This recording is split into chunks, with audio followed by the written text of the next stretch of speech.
is. It's me. It's TRG, the Ramblin Gambler, February 27th.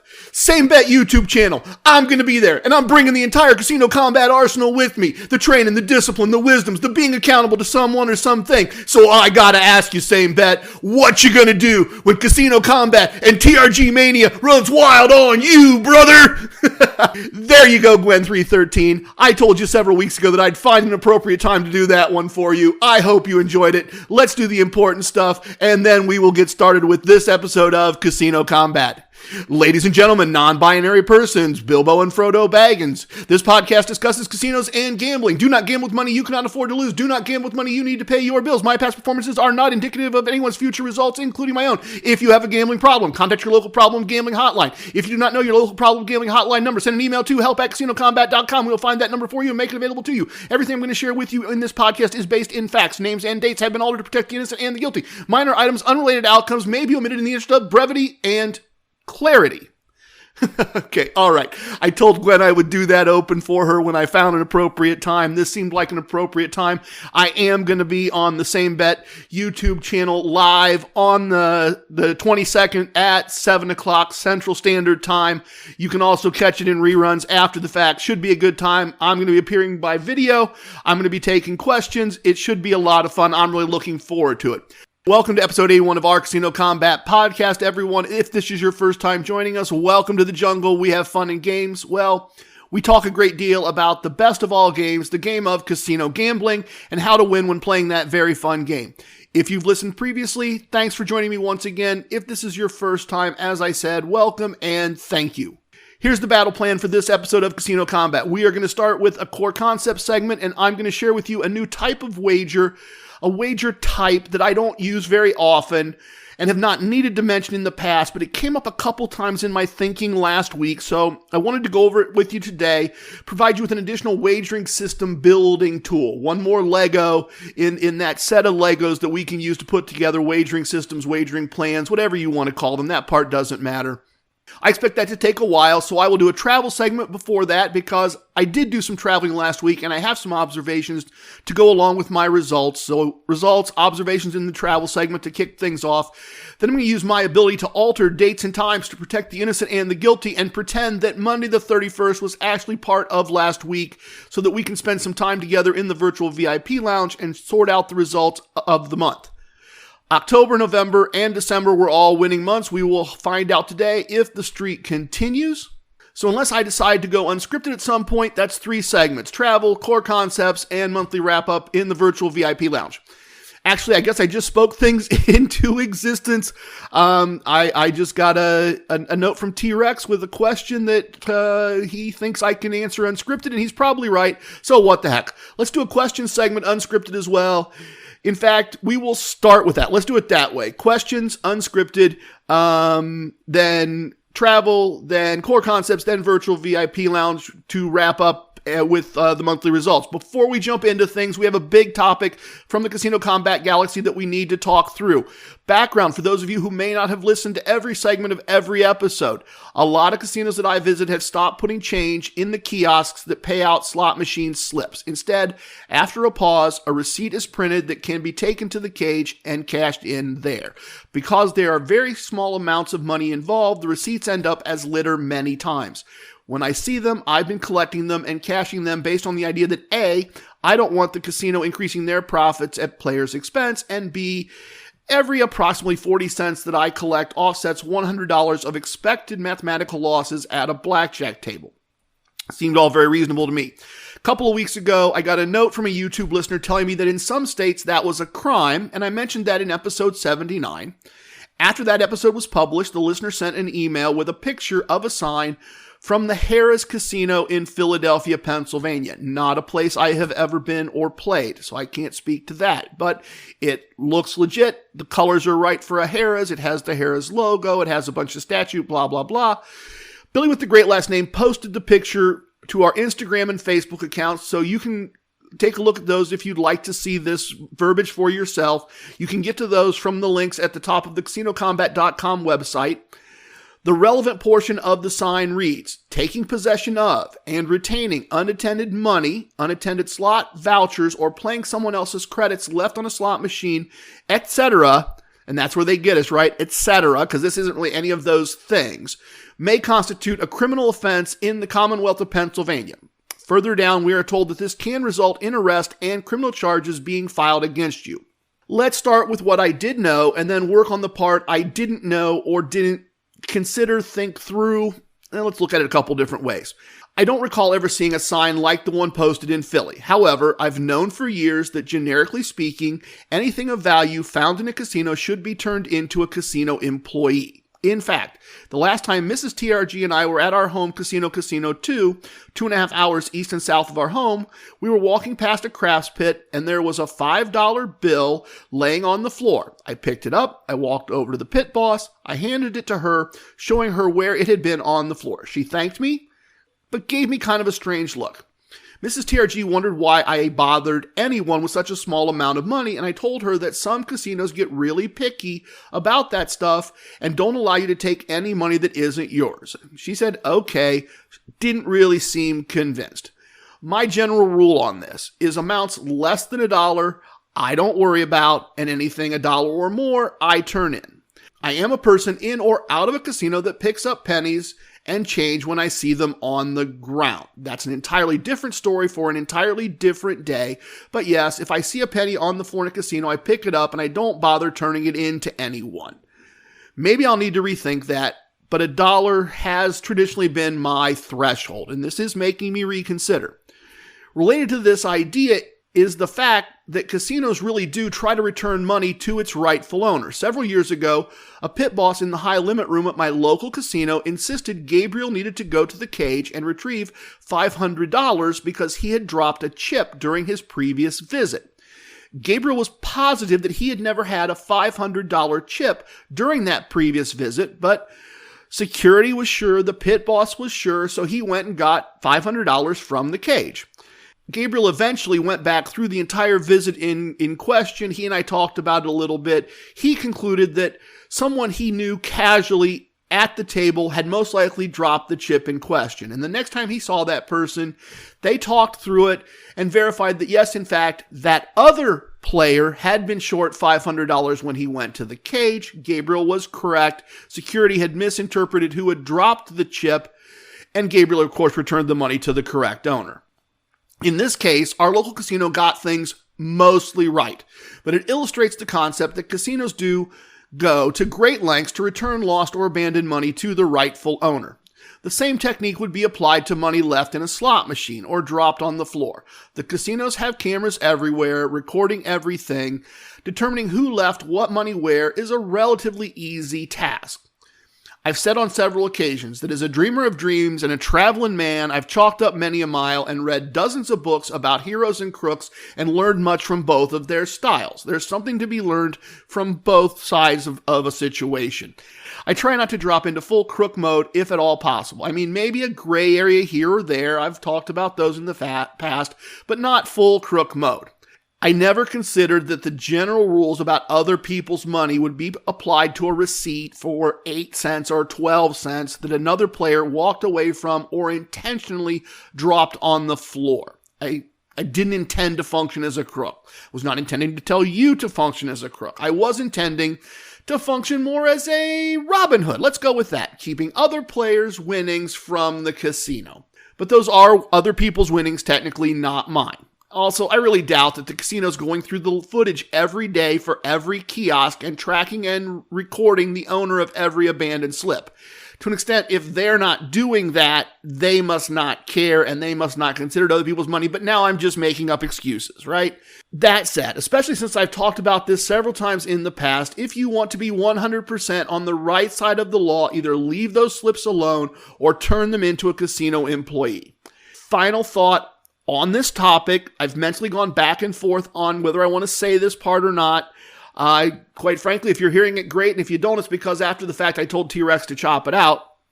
I really try not to do politics or COVID in this podcast unless it relates directly to a gambling topic.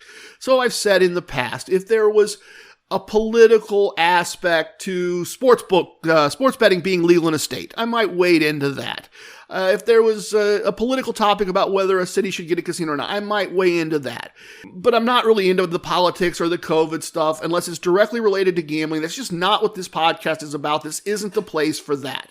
However, there is a political aspect to this. This is related to this gambling topic. So for the sake of completeness, assuming I don't change my mind, let me go for just a moment into areas I normally avoid.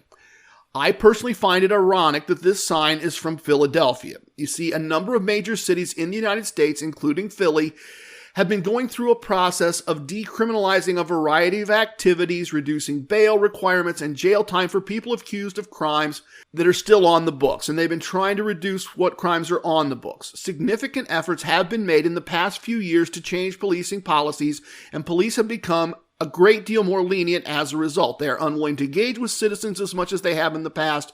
They are aware that prosecutors often put criminals back on the streets, even for robberies and violent crimes, and that happens just hours after an arrest. So Philly is much softer on serious crime now than it was even a few years ago. Given all that, it's hard for me to imagine the police or the prosecutors being interested in pressing charges against someone, arresting someone who took a slip of paper worth less than $1 off the casino floor and cashed it at the cage, instead of either allowing it to litter the casino or turning it in. The two ideas just don't match up in my brain. It doesn't make much sense. Smash the window on a drugstore in Philly and walk out with hundreds of dollars in merchandise, they don't arrest or prosecute you. But they're going to arrest or prosecute you for taking that slip of paper? They're going to charge you for that? I don't get it. And I have my doubts. That is not a reason to act outside the law. I am not encouraging that. Be aware of the law in PA or any state where you are gambling, and when in doubt, assume that it could be a punishable offense, that you could end up in jail for picking up that slip of paper worth 5 cents and taking it to the cage. Look, you know what might be fun?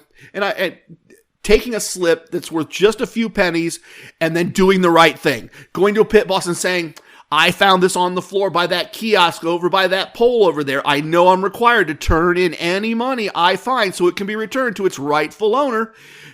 I wonder what the reaction would be. I wonder if I would be thanked and the slip would be processed like it was a lost $100 bill, or if the slip would end up in the trash. And I may have to try that on one of the next times I have a chance to do that. Next time I see a slip, I may have to try that just to see what the house's reaction to that activity is. You know, I actually just thought of a great, and it's a quick story, but I just thought of a great story about a situation where a casino didn't return money that they knew belonged to a player to the player it belonged to, and they had every reason to know. There was no doubt who the money. It's too quick to even need any real setup other than this. You can hang around a casino all day and not see anything really strange, unusual, or amazing happen. Well, at the same time, in any casino at any moment, something random and strange may occur. On a very nondescript weekday afternoon, I was playing blackjack in the high-limit room at my local casino, at a table with a $100 minimum wager, and I was with a couple other players, not people I knew particularly well. The one gentleman was not having a particularly good day. Things were not going particularly well for him. He was not having much success. Just kind of slowly losing a stack of black $100 chips. As the cards were shuffled, he took a $500 chip, it's a slightly larger purple chip, and kind of partly tossed it, partly bounced it off the felt toward the dealer and says, "You might as well change that, I'm gonna need it." That chip bounced a couple times, hit the edge of the rack, which turned it fully on its edge, and it rolled a few inches and dropped right into the dealer's locked tip box. That box is locked and seals. It was one of the most bizarre things I've ever seen happen. Something that if you practiced for hours, you would have a problem recreating. It would be difficult to make that trick shot again. The pit boss, of course, is called over, then a couple of different supervisors, and then finally an executive arrives. And they all explained that they were very, very sorry. They were so sorry. This was horrible, but there was nothing they could do. That once the tip went in the locked box, it belonged to the dealers. They were not allowed to take it out. That there was nothing that they could do. The player was understandably very upset. The casino had only been open less than a year. In hindsight, I think there were a variety of things that could and should have been done to make this right, up to and including filing a complaint as the player with the State Gaming Commission. But I was not nearly as wise a decade ago. I just sat there stunned and watched the show. Still surprised that no one made this right to this gentleman in some way, shape, or form. But it is a case of a casino knowing who the chip belonged to, knowing it was not intended to be a tip, and then saying there was nothing they could do. The money was just going to get divided up by their employees. All right, let's get started on our plan for this episode and do that bonus Questions My Sons Ask segment that I hadn't planned, but T-Rex is right. I got this one. What? All right, let's again take a look at this question T-Rex sent over. Wait, I'm sorry. My sons ask questions about gambling. Listeners ask questions about gambling. Sometimes complete strangers ask questions about gambling. Let's look again at this question T-Rex sent over. I looked at it quickly and decided it would be fun to talk about, but not in detail. Okay, I've got to read this part and then I'll sort out an answer. This is funny. Jonathan J. James writes, and look, sometimes I think you folks make these email addresses up. I think you make this stuff up just to send the email to the podcast, which is fine and fun. I don't know, maybe not. Maybe someone's parents were just big Spider-Man fans, but that's what it says. Jonathan.J.James at blah, blah, blah, blah, blah.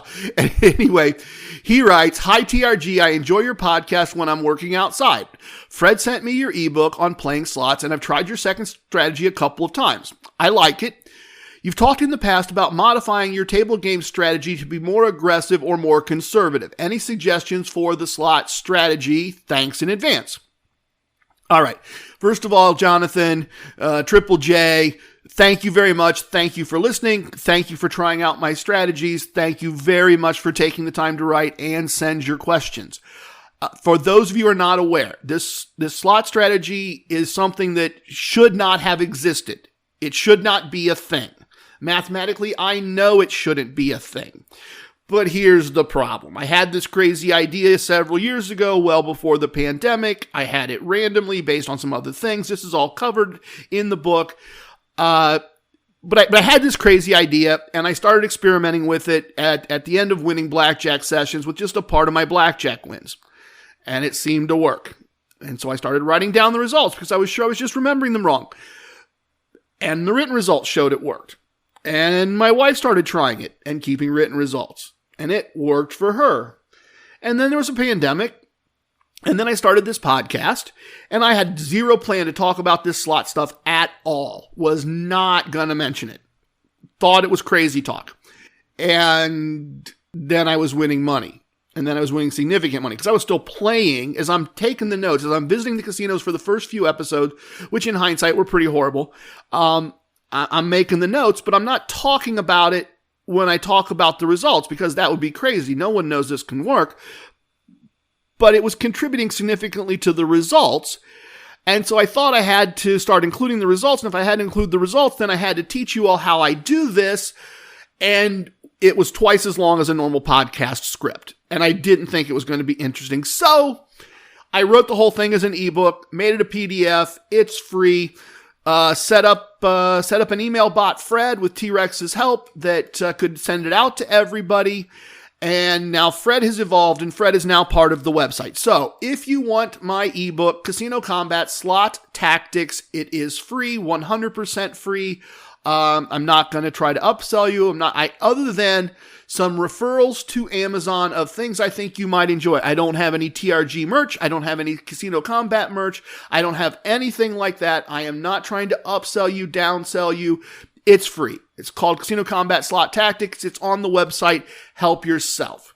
And that's what J Cubed, I kind of like that. That's what J3 is asking about is the second slot strategy in that book, TRG Slot Strategy El Numero Dos.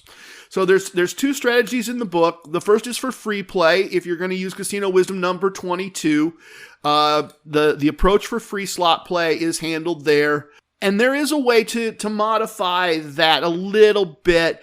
What I do with that is you got to decide. So somebody gives you $30 of free slot play. Do you want to make 6 $5 bets? That's a very aggressive strategy. Or do you want to make 60 50-cent bets. That's a very conservative bet. So do you want more spins at smaller amounts of money or more spins at larger amounts of money? So that is a decision that needs to be made. Bigger bets, less spins, more aggressive. Smaller bets, more spins, more conservative. The idea, I honestly try to go somewhere in the middle. I try to find that middle ground about halfway across the number sets and work there. You want a decent number of spins, but you also, if you hit something good, if you hit bonus spins or free spins or something decent, you want it to pay out a decent amount of money. So for those of you that have read the book, for slot strategy number 1, you can kind of aggressive or conservative depending on what size wager, what size spin you decide to make. All right, for TRG slot strategy El Numero Dos. And I'm not going to go into it all. If you're interested, download and read the book. It's not going to take you that long.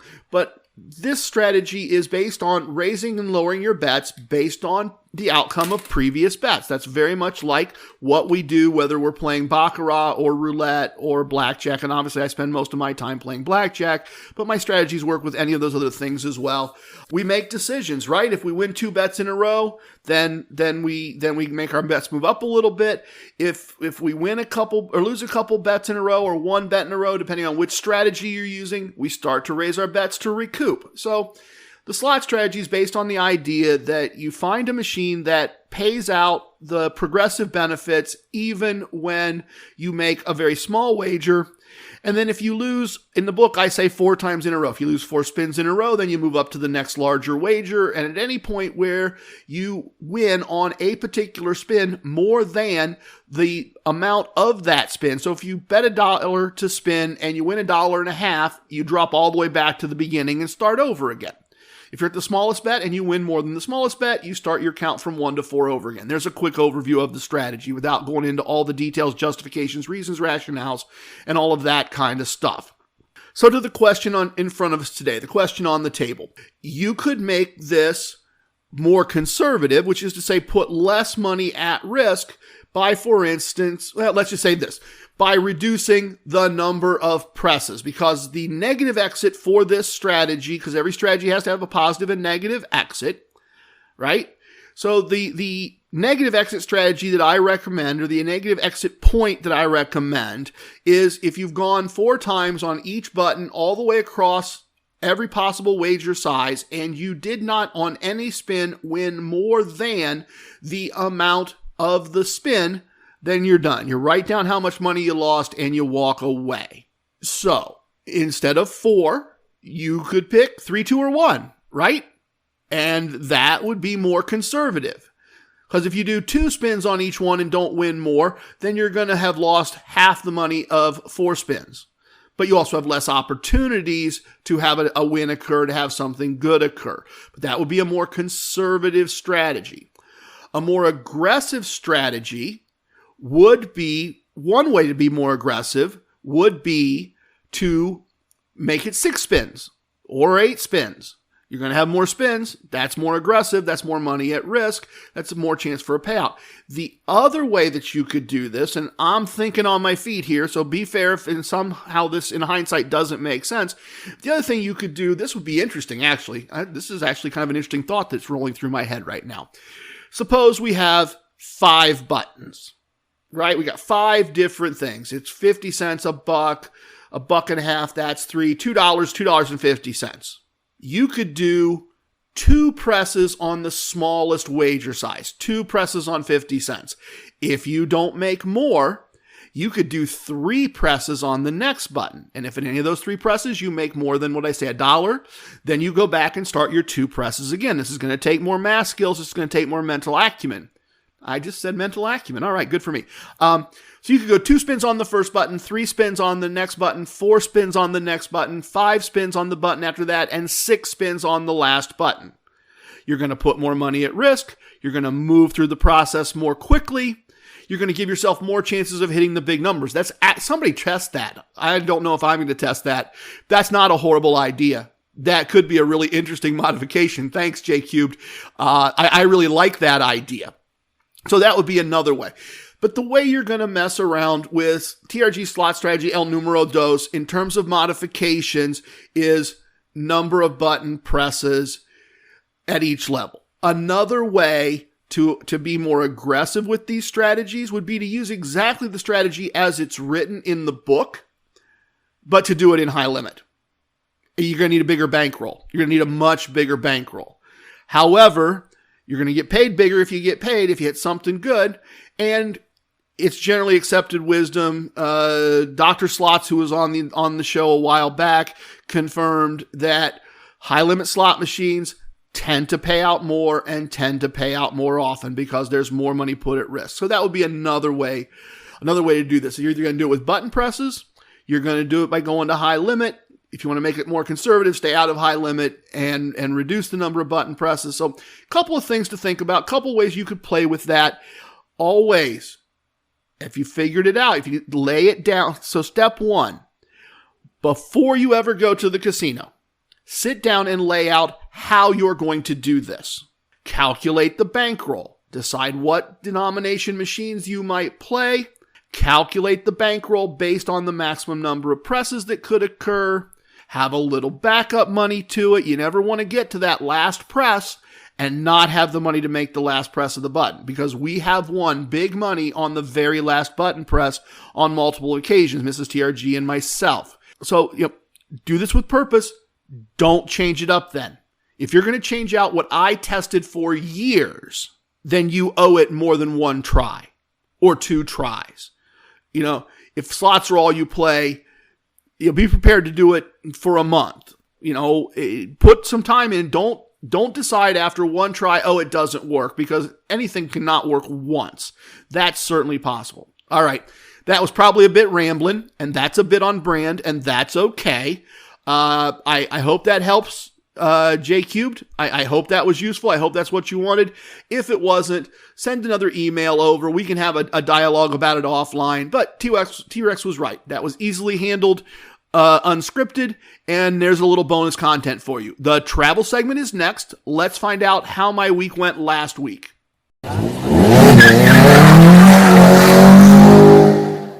I had a number of interesting, easy for me to say. I had a number of interesting things happen during my various casino visits this past week. So from a results point of view, I wanted to focus a bit more this episode on how things went and what I saw than doing a full-blown table-by-table recap. And we'll see, maybe I wander a little bit into that a little more than I think, but I really want to focus on things I saw, things I experienced, general outcomes, and then we'll get all the total details for the month of January later in the virtual VIP lounge. I'll try to avoid redundancy in this segment. I will try. I do not know if I will succeed. I visited my local casino several times during the week. Each time the parking was comped and I received some type of gift card, free slot play, free bet, all those things that are part of having and using a player's card. It is an important part of this process, and I'll give you an example of that. Our refrigerator recently failed, and after the repairman came out, it couldn't be repaired. We had to buy a new refrigerator in the end, but by the time a repairman came and checked it and then thought he fixed it, and then it turned out it didn't, and then we went and bought the refrigerator, and then we had to wait for delivery. That meant that most of the food in the refrigerator that couldn't be consumed quickly had to be thrown out.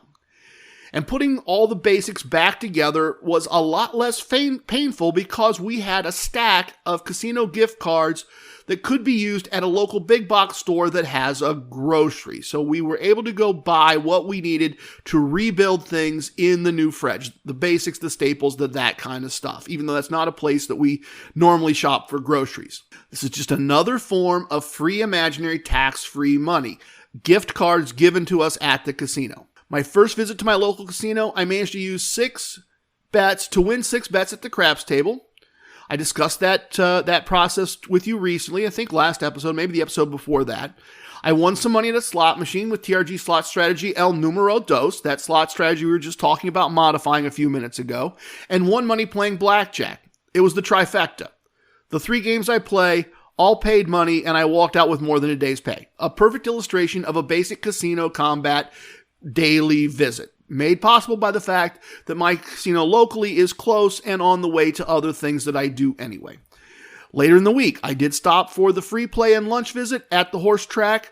I was doing that, of course, on my way back from a customer, and as a bonus, I received a free lottery ticket. I happened to be there on the day that people older than me, or my age or older, that's a better way to say that, got to get a free lottery ticket. I had a nice slot win, almost equal to the amount of money that they gave me to play for free, and I went from there to my local casino for a visit, and this visit needed a very long time roll. We talked about time roll and bankroll being equally important. I needed a long time roll for this to sort it out. I started with a losing craps table, then had a winning blackjack table that more than covered the losses, and at this point I'm thinking, another quick blackjack win, and I'm done. I'm out the door. This is going to be easy, right? So I took a break, and I proceeded to lose exactly the same amount that I had just won at the next blackjack table I selected, followed by another small blackjack loss. So now I've lost the equivalent of 2 losing tables from a bankroll point of view, about a day's pay. After a break to catch up with Gabriel a little bit, I used the meta martingale to size my buy-in larger at the next blackjack table and won almost 2 days' pay, and now I'm out the door, 1 day's pay ahead. The following day, and now you can see this is being done like a job at this point. Things are open enough. There's enough resources. I'm no longer waiting 30, 40, 50 minutes and struggling to find a seat. I don't have to worry that if I get up, I won't find a seat again. It's a job.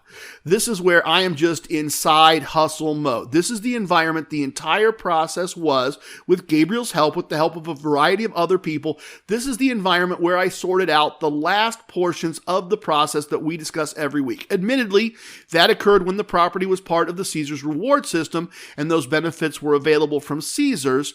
But this is the way the core concepts were conceptualized, spelled with a K, of course.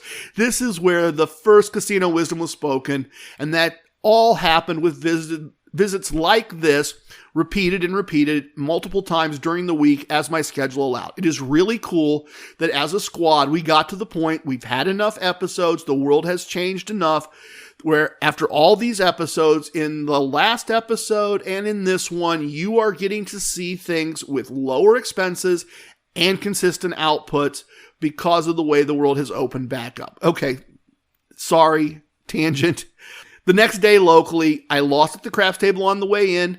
6 bets placed on the table, 6 bets lost, nothing won at all, nothing to be done about it. All 6 bets replaced by a win at the blackjack table that immediately followed. Then I lost money at a blackjack table, but had a small craps win. And as I said, this one needed a long time roll to work to an ending as well. I took a break for a couple of phone calls, returned to playing blackjack using the double-sized meta martingale strategy again.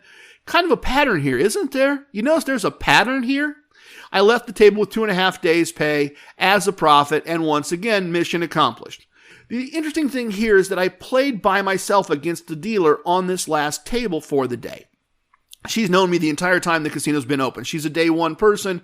I was like a week 4 person because I wanted to let them get the kinks out. I continued the first month they were open to gamble at Casino 1, actually. Since it was just me, it's easy for the game to move fast, but I don't want the game to move fast. This is one of those observations I wanted to share with you. For a couple of reasons, I want the game to slow down, even if it's just me. First, it's easier to make mistakes if you are playing fast, especially if you are playing with a dealer who is not an expert in the game. The problem is if they're not experts and you're playing fast and you make a mistake, the mistake is probably going to stand. There's no one else at the table to correct you except the dealer. There are a couple of dealers in my local casino who work at my local casino who are experts in the game of blackjack. They will anticipate my every play. If I happen to make a mistake, they will catch it. They will be surprised that I made the mistake. Often, if I was to play with those dealers, and I don't very often, but often a hand will be finished before the dealer even has seen their second card. I have a pair of 10s. The dealer knows I'm not taking a card regardless of what their card might turn out to be. There are a couple of these dealers, and when we are on the same page with no interruptions, we can finish a 6-deck shoe faster than the machine can shuffle the 6 decks of cards. Those dealers are the ones that help me realize that having the skill to play fast isn't in my best interest. You see, the reward system software assumes a preset number of hands dealt per hour on average through the whole casino.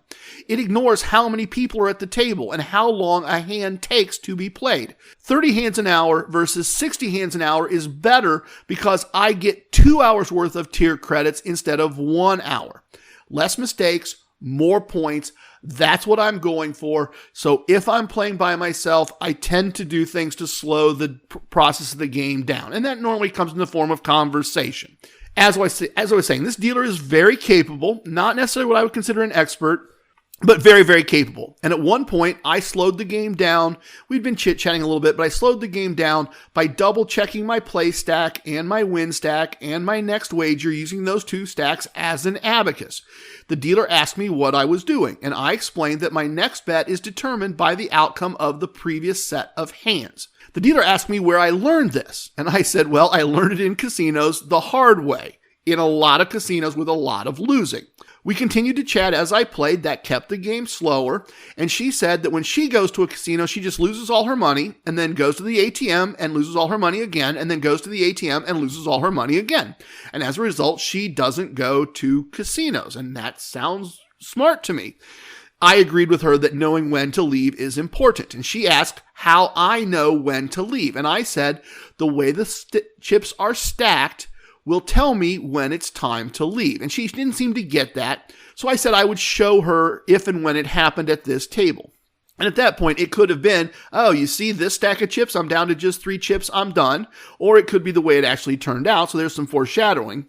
I reached the point where I had won 10 units. And I put out 3 chips away from everything else. And I told her when these chips are gone, I'm done. That's how I know. That's how the chips will tell me. We played for maybe an hour more than that, so long that she forgot about the whole chip thing, and that's normal. She was just doing her job, and I was just doing mine. She didn't need to remember. I eventually lost that 3rd chip, and she said something you will hear often if you can do this properly. She looked at me and she said, oh, you're done? Kind of that way, with some surprise in her voice. Anytime you hear a dealer or another player say, oh, you're done, you know you had the proper exit. You exited in a way that surprises them, a way they don't normally see, and that will tell you you did this right. I explained to the dealer that yes, the 3 chips were gone, so it was time to leave. I had a 2.5 days pay profit at that table. There will be days when I don't get a win at the 2nd tier of the Meta Martingale, where I've doubled the wager size. And I'll lose on the 3rd tier of the Meta Martingale, where I've quadrupled the unit size, and I'll get really smacked, and it will be a bad day. And that will be okay. Because there are days like the ones this past week where I had a nice win day after day after day. Being able to play locally now, that's a possibility, and I will win without ever getting to tier 2 or at tier 2 way more often than I will end up at tier 3 and then losing. The following day was work, and then the head to the home casino day. You know, we've done this a lot. I've talked about this a lot. If you're not familiar. Casino 2. This is my home casino. It's about 2.5 hours south and west of our home. And if I leave from a client that is in that direction, I take off roughly an hour of the drive. So it's work in the morning, leave shortly after lunch, get to the hotel about the time to check into a comped room, do some gambling, have a comped dinner. They provide some match bets. It's a really great setup. The gambling was very tough right out of the gate. Small win at the blackjack table, and I mean small, and then losses at the next few tables, including at a craps table. And I did realize during this process, however, that I wanted to add a 3rd type of wager to our process, at least discuss where it might fit, and I'm going to explain that in the next segment, and that came at this craps table even though I lost. The point here is that these are acceptable, and in this case, in the case of craps, this is just an educational loss. We won and we won and we won and we won, or I won. It's okay that some things don't go my way as part of a visit. The blackjack table losses came down to my splits and doubles not getting paid at either of 2 tables. In fact, I left the second losing table because at the start of a hand, I had plenty of chips in my play stack. And I had to make a 2-unit bet, and that was no big deal. And then I got a pair of 6s. And I split the 6s 3 times and doubled them once. So 2-unit bet, I've got 2, 4, 6, 8. Is that right? Original bet. 3 splits is 4. That's 8 units. And then a double. And I got paid on one of the undoubled hands. That's a complete wipeout. It doesn't happen often. It happens. And the reason I'm mentioning this is that this is also an illustration of the value of being accurate. The reason I'm bringing up how I lost is it's an excellent illustration of the value of being accountable to yourself and keeping written records of your results in some fashion. I am now days and days removed from those two tables. I know the outcome of the visit, but until I really sat down and prepped this part of the episode, days removed from those two tables, I don't recall the results without the records, let alone the reason for the results. And the results give me both what happened and the reason it happened, and that is invaluable. As I said, with the records, I can look back from last week. I can go through what happened there. I have zero reason to feel bad about those losses. From a data for the month point of view, it's just some random negative results. Even the slot machines at this moment in time were not going my way. I stopped at the slot machine on the way to dinner, and a very nice panda took half my money very quickly. Went to dinner, enjoyed dinner, had an excellent steak sandwich, by the way. I left the next blackjack table after dinner having lost the amount of money you would use to buy a large order of fries at any fast food restaurant. Bring it up because it was just a weird table. At one point, I was up a few units and 3 younger players joined the table, and they were in a hand and then out of a hand and then going to get a beer and then playing on each other's bets so there were less bets, or playing on each other's side bets so things had to be slowed down so everybody could touch the right chips before it was a legal wager. They were very, very random players. I did not want to get in the way of their good time, but when my play stack reached -7 units at the end of a shoe and my win stack was at 6 3/4 units, I decided to leave the table rather than regrouping and continuing to play with this set of players. I finished the evening up almost 2 days' pay, especially when you count about a half day's pay win playing craps. So I was in good shape. The next morning, after a quick comped breakfast, I played my free slot play and my match bet, and that ended up being a small loss at that blackjack table.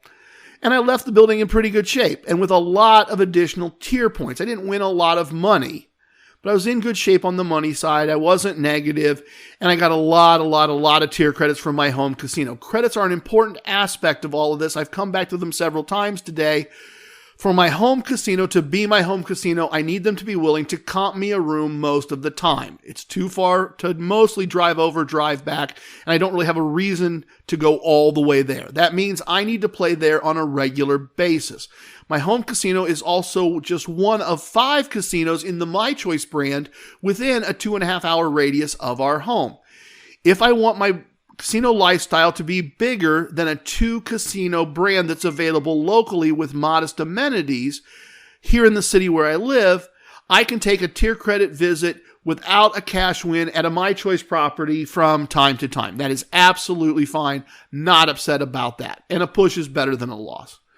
Of course, a stop at my local casino was needed on the way home to pick up free bets and free slot play. I took 2 small losses, had a Meta Martingale Tier 2 win, there we see that again, and left my local casino even for the day, and again with a set of nice tier points for my local casino. I finished the month with a visit to my local casino on the last day of January. I had a busy real-life day, didn't get to the casino when I wanted to, didn't get there till later in the afternoon. It was just bad timing on my part. I did not realize that due to MLK Day, there was an NBA game going on across the street from the casino.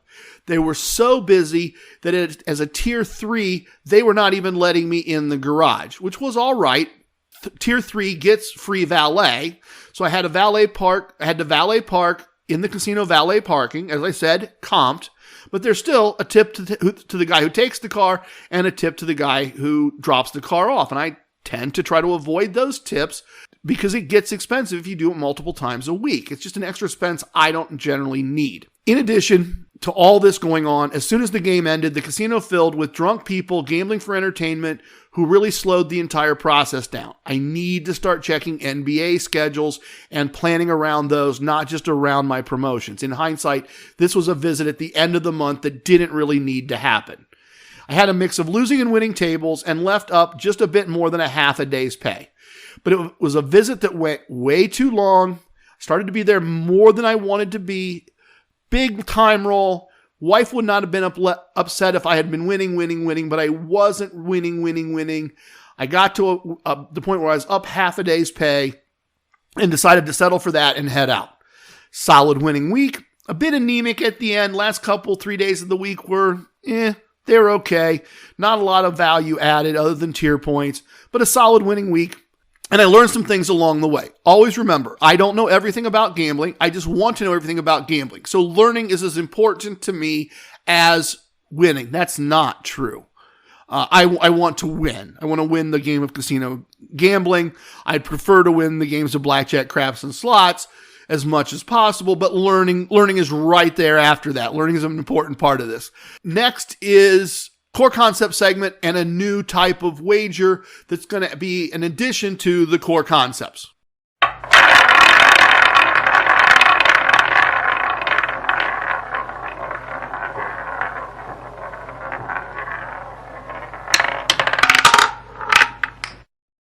One of the core concepts is to understand and use a wagering system that includes both progressive and regressive components. A progressive wager is a larger wager made following a win or a series of wins.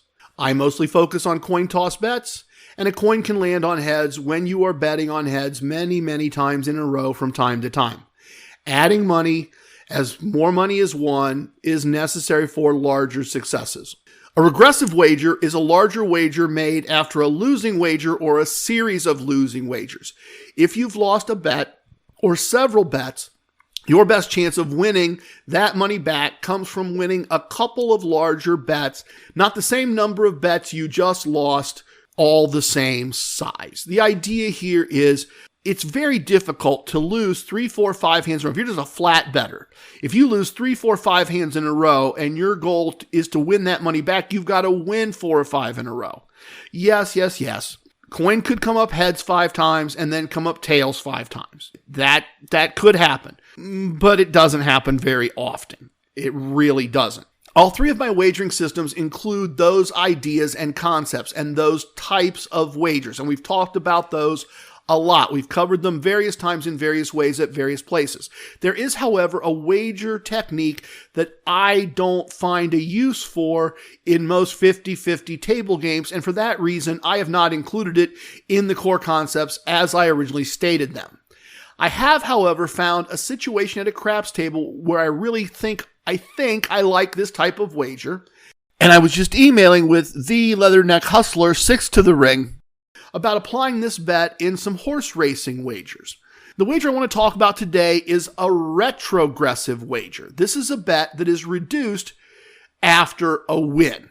And not to return to the starting size, not unit size. This is not, I accomplished my sequence, I got all my money back and 1 unit, so I'm going back to base. This is a return to a different unit size after a win. It doesn't always make a lot of sense in the types of things I've talked about doing to win. The amendment today to the core concepts would be this: to understand and use a wagering system that includes progressive, regressive, and retrogressive wagering components. And not all of those are going to be necessary in every wagering system, but I wanted you to be aware of it. Let me give you a couple of examples of where I might apply this. And these are kind of illustrations. These are kind of ideas. These are not go forth and do these. I think these illustrate why these are uncommon in what I do. I first realized I might want to include retrogressive wagers while playing craps at my home casino last week. You see, at my local casino, the tables are usually at a $25 minimum. My bankroll for craps, my bankroll that I use as it relates to craps, the bankroll that I'm using to test, use 6 bets to win 6 bets, to do that kind of experiment, are based on playing at a table with that $25 minimum. I need wins at that level to offset losses at that level. If I drop from making $30 bets to making $12 bets on one table one day because I'm in a different casino and they have much lower table limits, that does not offset a loss on a table from a previous day or a future day. As a result, at my home casino, even though the table minimum was $10, I bought in for my normal 10-bet level, my normal $25 table level, and made bets as if the table minimum was $25. That's my thinking as I'm starting. And then it dawns on me very early in the process, because everything I'm doing with this use 6 to win 6 is based on the idea that regardless of what happens after a point is established for the next 5 throws, I'm getting my money turned off. Normally, if I win 2 bets right away, my money's off because I know a 7 is coming. It is inevitable. So as I was saying, early in the process, points established, next roll is a 6. I get paid. And the next roll is an 8. That's only 2 throws, and normally on a point after a point is established, throwers on average going to go 6 or 7 throws before they 7 out. That's the statistical average. That's what I've been working from. So as I said, I get paid on the 6 on the first throw, I get paid on the 8 on the next throw, and I would normally turn off or take down my bets once I got paid twice. And I would take those bets down if the dice were thrown 5 times, even if I didn't get paid on anything. I realized, though, in that moment that since I was playing so far above the table limit that instead of turning off my bets or taking them down, I could instead make a retrogressive wager. I could go down after a win and stay in the game for the next several throws. I reduced my $30 6 and my $30 8 to an $18 6 and an $18 8. So I won 35, I won 35, I took money off the board. I've got a profit at this point, but I'm still in the game. And then if I want to bet at that $18 level, because this was a $10 table, I could further reduce my bets to $12 on both numbers. And in doing that, stayed in the game for an entire set of 5 throws, becomes very doable and less risky. And a lot of additional numbers were thrown. If that happens, I could collect additional wins. It worked on one table that night. It didn't work on another table. I really don't know how well it will perform over time. But at this point, I like this approach a good deal, which is why I wanted to talk about this retrogressive wager during this episode. If a shooter threw a lot of points with some 7s in between the points, I would start to push those bets back up from the $12 level progressively, $6 at a time. That said, the point is that this is another tool that can be used when building a wagering system or making a wagering plan. I like it enough that I'm looking for more opportunities to play at lower stakes tables and try it out. And this would once again be expanding into the idea that, hey, maybe with progressive, regressive, and retrogressive wagering, I can find something here in the craps world that works much like my 50-50 systems work. Also, another illustration. As I mentioned, the Leatherneck Hustler sent me an email about an upcoming gambling trip he has planned with his wife. It's going to include some time betting on horse racing. He's been reading up, and he asked if I had any advice to pass on as it relates to horse race betting. I always say that I know just enough about being good at gambling on horse races to know I don't know enough to be good at gambling on horse races. I am much more a pick the color of the jockey. Pick the color the jockey is wearing, pick the horse's name that's fun. I'm that kind of horse race bettor. I am doing it purely for entertainment, not on the assumption that I am going to make money. However, that does not mean that some of the core concepts of casino combat do not apply. They absolutely still do. There is still a need to establish what size wager you're going to make and size a bankroll accordingly. You still want to be in the Players Club if there is one and show your card when you make your wagers. And you still want to vary your bets progressively, regressively, and perhaps retrogressively. This is not a sophisticated betting approach as far as horses are concerned. If you know horses and you know jockeys and you know when they ran last and you know the conditions they run better in and you know who their trainer is, you can be a sophisticated horse bettor. You can. That's not me. I already told you that. This is treating the bets on horses as 50-50 wagers when in fact they are not, and being aware that they are not.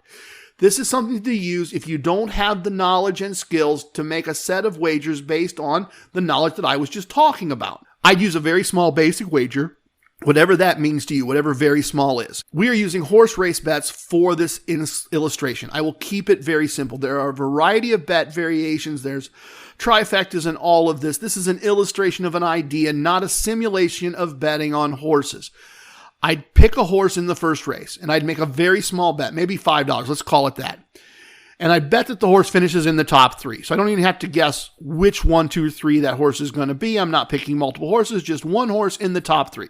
If I won, great. I'd bet $5 on the next race. If I randomly won again, my following bet in the third race would be $7.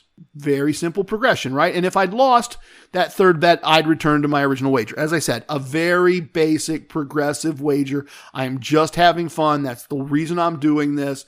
However, if I lost the bet on the first race, that first $5 bet, my next bet would be 12. Just a very basic martingale at this point, up more than we lost. A martingale regressive wager. Now, suppose that is lost. The next bet is going to be, let's see, we did 12 and 5, 20, 12 and 5, 17, so maybe 35. I'm adding a little more than double to each bet, and I'm doing that because these aren't going to be 50-50 payouts. We're going to talk about that more in a second. If you're going to do this way, you need to know how many races are going to be run. You need to be comfortable with the idea that for the evening's entertainment, you may lose the entire bankroll. If you martingale every race and pick every race wrong, you're going to lose the whole thing. Now, here's the thing about horse racing. A bet rarely pays even money. This is not, if you bet 35, you get your 35 back plus another 35 minus the house's commission or vigorish. Every horse in a race is assigned odds of winning the race, odds of placing in the race. As long as the odds for the horse are better than even money, when you do win that $35 bet, you're going to get an amount back more than $35, and the house is going to take a little piece. You might get 65, you might get 90, minus the vig. You might get a lot more, depending on the odds of the horse winning. It's at this point that I would make a retrogressive bet. I'd go down after a win. And I probably wouldn't go down to my starting bet and start all over. And that's why I used $5 to start this illustration. Depending on where the win happened and where I was with things, I might very well go down to $2. Or if I won a bunch on like the third level of the martingale, I might go backwards, but not all the way backwards to the starting money. Depends on how many races are going to be run. A win after several martingales needs to be protected. So drop way down and start over, and that makes a great deal of sense to me. At least it makes a great deal of sense to me as an illustration of this idea of a retrogressive wager. Down after a win, not because I got even or up, but because I need to protect part of what I just won, but I want to continue to wager. The primary thought this core concept addresses is that just repeating the same wager over and over or randomly guessing what bet to make next is not an effective strategy for winning. It is not effective at winning consistently in my experience. It's not as effective as having a wagering system or plan laid out before you start gambling. I mainly use progressive and regressive wagers, but retrogressive wagers are occasionally a useful tool as well. I have monthly results to share, and the virtual VIP lounge is where we most often have that discussion, and I am all ready for at least a small sip today. So let's head to the lounge right now. A little bit of the bubbly. Welcome to the most must-listen-to segment in casino gambling podcasting each and every episode, the Casino Combat Virtual VIP Lounge. Like any good virtual VIP lounge, we have the best virtual bottles virtually all the time, including, of course, but not limited to, the best locally bottled artisanal still and sparkling water. As always, I encourage you to enjoy a virtual beverage with me today if you cannot join me in having an actual beverage. If you are driving, gardening, or working out, you need to continue to do that. But if you can, press pause and pour a beverage of your choice and then come back and let's continue. It is early in the morning as I record this, but I have a mostly in the office day today. I don't have a lot of running around to do, and that means a mimosa is going to be my beverage of choice today in the virtual VIP lounge. Casino VIP lounges are a privileged refuge from the casino floor, a place to take a break, regroup, have a drink, have some food, and talk about gambling with friends old and new. Most months, we use our virtual VIP lounge to review the gambling results for the month based on the assumption that at some level, we are friends. And real gambling results are shared with friends as accurately as possible. They are shared with people you trust. And I always assume, and this is repetitive for some of you, but I always assume that there is someone out there in the world who was looking for a new podcast to listen to, found ours, and started listening for the first time with this episode. If that is you, let me explain some of the ground rules or assumptions for a review segment like this. If I have a winning month and you listen to this and think, wow, they won all that, I have not communicated my purpose well. My purpose in doing this segment every month is to educate and inform, not to impress. Casino wisdom number 7 teaches us to be accountable to someone or something. You can be accountable to yourself and keep detailed written records. I do that using an app I developed. You can be accountable to someone else. Mrs. TRG has a copy of my app, of our app, on her phone and can see my results at any time in real time. I'm not hiding anything from her. If it happened, she knows. I'm accountable to her. I'm also accountable to all of you, and that's one of the reasons I do this segment every month. As I've said many times, if you do not know my results, why would you trust what I teach and try it with your own money? Casino wisdom number 99, the most important of the casino wisdoms, teaches us that if you don't know your numbers, you don't know your gambling. While I didn't know it when I started this podcast, this monthly review that I do for all of you is the most important and informative thing I do for myself every month to execute on Casino Wisdom number 99. I break down, review, and lay out all of our results in detail every month, and I see it before you hear it. I can't say this strongly enough. In my opinion, if you are not keeping written records in some fashion, if you are not sitting down on a regular scheduled basis, weekly, monthly, quarterly, depending on how often you gamble, you are skipping a key step to gambling success. At this point, even if I stopped doing the podcast, I would still go through the process of assembling the data every month. When doing one of these segments, one of my concerns is always that this podcast is heard around the globe. It is heard in places where $5 is a lot of money, and it's heard in the United States by people who earn $50 a day and by people who earn $500 a day or more. I do not want a listener to hear actual dollar amounts and think, wow, dude won that much? Or, on the obverse, hear an actual dollar amount won and think, wow, he went through all that for that tiny amount of money? That's really not the point. What I do in these recaps is divide all the actual numbers by an amount of money I call a day's pay. The amount of money minimum that I try to earn in my consulting practice 5 days a week. I started using this number a long time ago because if I didn't have enough consulting appointments to earn that much in a day, I would go to my local casino and try to win that amount of money and then leave. The result of that calculation is that all of the results can be discussed as if my goal was to earn $1 a day.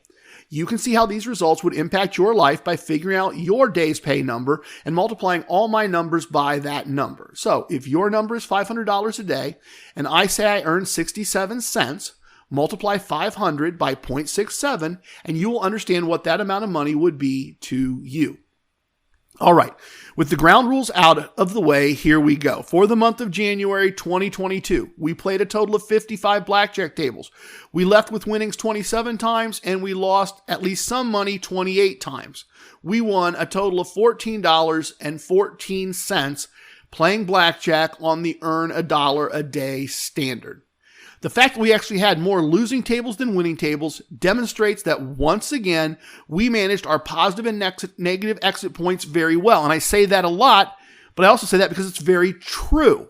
If we get that part right, then roughly 50-50 results generate a profit. In this case, a nice profit. We played craps a total of 35 times. That is not casino combat gambling. That is educational gambling. I don't yet claim to know how to beat the game of craps consistently.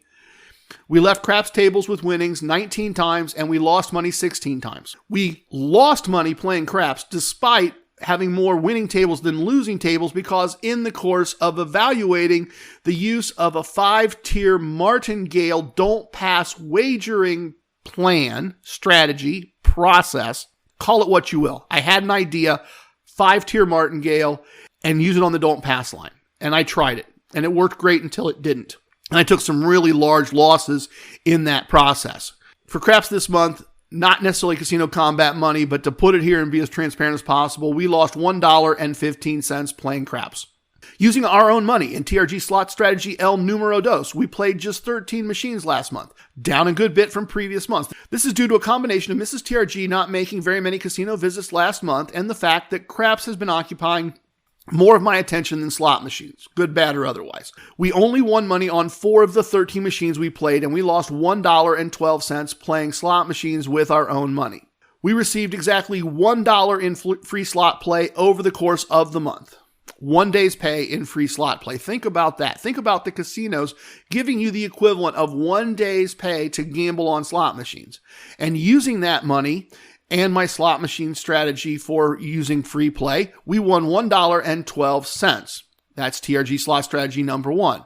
Once again, a nice amount to win in comparison to the amount given. I usually shoot for 50%, and maybe we got to revise that because it seems to be better than that a lot of times. As I mentioned earlier, both of those strategies are in my ebook, Casino Combat Slot Tactics, which can be downloaded from the website for free. So, strategy 1 and strategy 2 offset each other last month. And the reality is that minus the one machine that Mrs. TRG played, I actually won a small amount of money more than the free slot play doing that. We had a small slot profit, not just a break even. I also have to wonder if it was summer and Mrs. TRG had been with me for more visits, if we might have done better on the cash play portion of our slot play. That said, this is a win for the slot portion of our gambling this past month. It's important to understand this in the context of Casino Wisdom number 15. We are not playing the game of slot machines. We are playing the game of casino gambling. If the two slot strategies offset each other financially, we are winning the bigger game of casino gambling. That happens because we run our money through the slot machines, and as we do that, we are accumulating tier credits for benefits and free imaginary tax-free money in our accounts with the casino. We are being given additional free slot play for future months based on that play.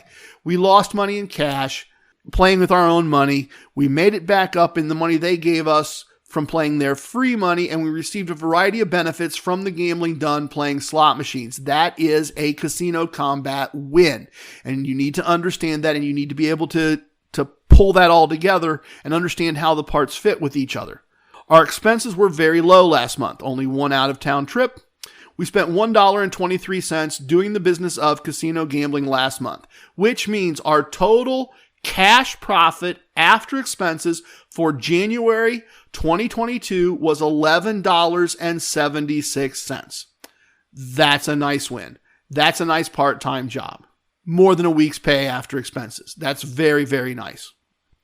As always, our casino relationship provided additional benefits and perks. We received $3.01 in comps of various kinds. We received 2 cents in match bets, $1.67 in free bets. We received 64 cents in gifts, mostly in the form of gift cards this month. That's over half a day's pay in gift cards. That's real free money from the casino, everyone. That's all that is. I don't care if you hand me cash or if you hand me gift cards, you are handing me money that I can spend outside your walls. Total it all up. The money won, the money lost, the money spent, the things we were given, and the gambling benefited us a total of $18.42 last month. That's a nice win. That's a nice win that over the course of the month allowed me to add money to our safes, to make an extra donation to charity, to pay some things with cash that we would have paid for with a debit card out of our bank accounts, and to make a couple small crypto purchases. It was a solid Casino Combat month, and all the tools and techniques were doing what they were supposed to do. It was good to get back to regular gambling and regular small wins without a lot of travel, although I love the travel. I do. I love a comped hotel room. 4th winning month in a row for the Casino Combat fiscal year. That is 5 out of 8 winning months for that fiscal year. We have a profit after expenses for this fiscal year at this point, because the fiscal year started out with us getting smacked. So we've covered that loss and made a little money as well.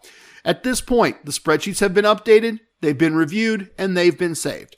The numbers in our app are all back to zero, and as soon as I upload all of this to T-Rex, I'm going to do some work, going to finish up things here, and then, depending on how it goes, probably this afternoon, be off to the casino to start the process all over again. If not, tomorrow or one day this week. Please, tip your waitresses, tip your bartenders, tip your dealers. If you have a host, tip your host, but don't tip away your wins.